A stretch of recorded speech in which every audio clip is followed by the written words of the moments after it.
Bonjour Luce Bernard. Bonjour. Bonjour Antoine Janton. Salut Philippe, bonjour à tous. Antoine, au sommaire de votre journal des médias. L'arrestation et la garde à vue d'un journaliste de Paris Match hier, la sortie aujourd'hui du premier numéro du magazine de Faustine Bollaert, et puis dans l'intimité de 4 champions du monde, 4 joueurs de l'équipe de France, à une semaine du début de l'Euro de football. C'est un documentaire à voir sur M6 ce week-end. Mais d'abord, les audiences avec vous Luce Bernard, qu'ont regardé les Français hier soir. La suite de la nouvelle série française Luther sur TF1, 3 440 000 téléspectateurs, 17,2% de part d'audience. C'est en baisse par rapport à la semaine dernière. Et surtout, c'est très faible sur la cible publicitaire, les femmes responsables des achats de moins de 50 ans, 14% seulement. Deuxième, M6 avec la fin de la série Tchernobyl. Les 2 épisodes inédits ont attiré 3 170 000 téléspectateurs, 16,5% de part d'audience. C'est au coude à coude avec TF1, c'est en baisse aussi, mais très fort sur la cible publicitaire, là, 26,7% sur les FRDA de moins de 50 ans. Troisième du podium, envoyé spécial, 1 860 000 téléspectateurs, 8,9% de part d'audience. C'est un petit score pour l'émission après son record de la semaine dernière.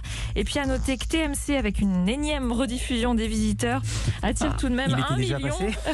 Oui, un petit peu. 1 370 000 téléspectateurs.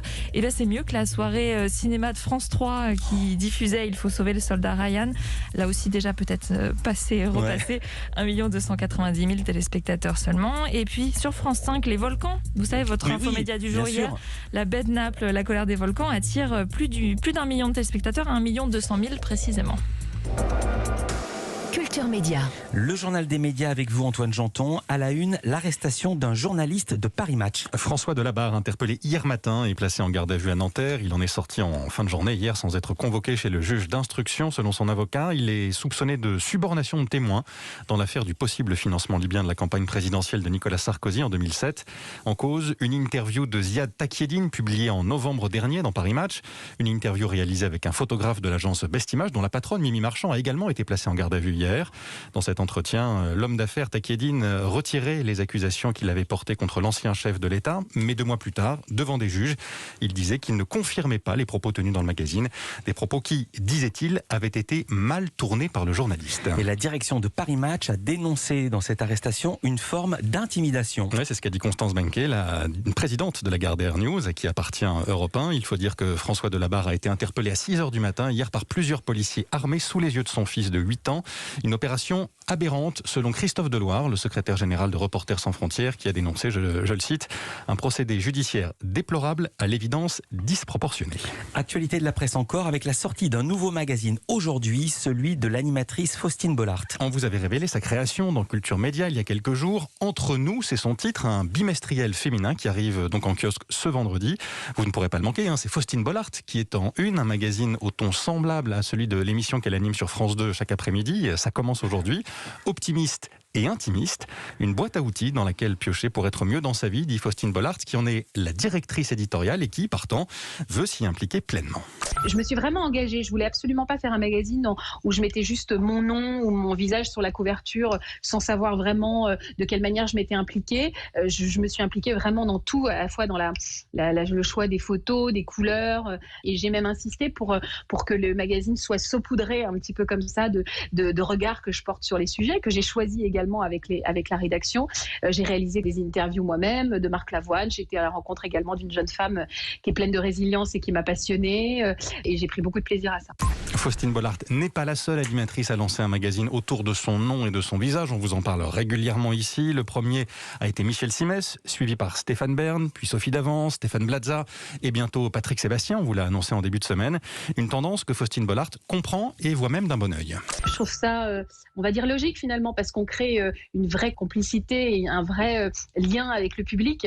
Et ça me paraît finalement assez évident et logique de poursuivre ce lien comme on pourrait le faire, un animateur le fait en radio. Là, on le fait en presse écrite. C'est une manière de rajouter de la proximité. Je trouve ça finalement assez logique, assez novateur. Et oui, je m'y reconnais. Si j'ai accepté, c'est que je trouve que c'est formidable pour le public et formidable pour l'animateur, encore une fois. Entre nous, le magazine de Faustine Bollaert, il est édité par Reworld Media. Il est en kiosque à partir d'aujourd'hui avec en une donc l'animatrice et un dossier sur l'hypersensibilité.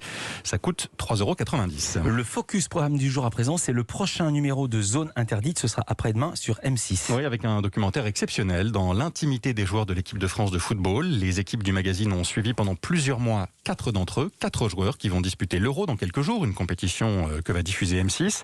4 champions du monde, Hugo Lloris, le capitaine, Lucas Hernandez, Presnel Kimpembe et Olivier Giroud qui s'est laissé filmer chez lui avec sa femme et ses enfants. Son frère et sa grand-mère témoignent également. Tous racontent leur parcours et leur vie personnelle, l'importance de l'entourage et la retraite qui approche bientôt pour certains. Des confidences qui permettent de mieux comprendre qui sont vraiment ces champions du monde. Ophélie Meunier, présentatrice de Zone Interdite. On a l'impression un peu de les connaître, ces joueurs-là, et en fait, non. Leurs histoires, leur enfance, leur parcours, leurs épreuves, leur façon de vivre les choses et la façon aussi dont leurs proches vivent les choses, on peut les imaginer au mieux, mais en tout cas, on ne les connaît pas. Je trouve qu'ils se sont ouverts comme j'ai rarement vu.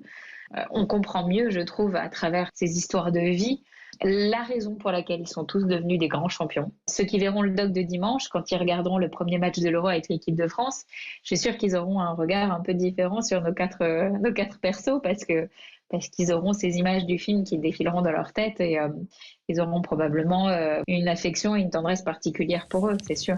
Ophélie Meunier, qui s'est rendue par ailleurs à Clairefontaine, le camp de base des Bleus, pour réaliser plusieurs interviews, dont une avec le sélectionneur Didier Deschamps. Zone Interdite, les Bleus à cœur ouvert, c'est diffusé après-demain dimanche à 21h05 sur M6. La fin d'une émission de télé-réalité après 12 saisons à l'antenne. Oui, les anges, il n'y aura pas de saison supplémentaire. La photo aux audiences très décevantes et aux récentes polémiques autour de l'émission, des accusations de harcèlement et de sexisme portées contre la production et une bagarre lors du dernier tournage à La Réunion. Pour remplacer l'émission, Énergie 12 mise sur une nouvelle série originale d'après Le Parisien, une série sur une agence d'influenceurs dont le titre provisoire serait Follower. De nouveaux départs à Europe 1. Oui, après Julien Bugier qui ne sera plus à l'antenne à la rentrée entre 18h et 20h, c'est Anne Roumanoff et Pascal Clark qui vont quitter la station. Leurs émissions ne seront pas reconduites à la rentrée. La direction d'Europe 1 explique qu'elle doit réaménager ses programmes compte tenu, je cite, d'audience et d'un modèle économique très challengé. Et pour terminer, bataille judiciaire ouverte entre Laurent Ruquier et la productrice Catherine Barma. L'animateur attaque son ancienne productrice, celle de l'émission On n'est pas couché, qui s'est arrêtée en juillet dernier. L'animateur lui reproche de ne pas lui avoir payé ses dernières semaines d'émission. Il lui réclame 315 891 € précisément, selon le magazine Capital. Il a porté plainte il y a un peu plus d'un mois en avril. Catherine Barma a vite riposté. Elle aussi a porté plainte le mois dernier pour dénoncer la rupture unilatérale, dit-elle, du contrat qui les unissait. Une première décision au tribunal a demandé plus de temps pour analyser le dossier. Toutes ces infos, vous les retrouvez avec d'autres dans la newsletter média d'Europe 1. C'est gratuit, inscription sur europe1.fr. Merci Antoine Janton, merci Louise Bernard. Antoine, on vous retrouve la semaine prochaine. Louise, on vous retrouve tout à l'heure pour votre indispensable dans un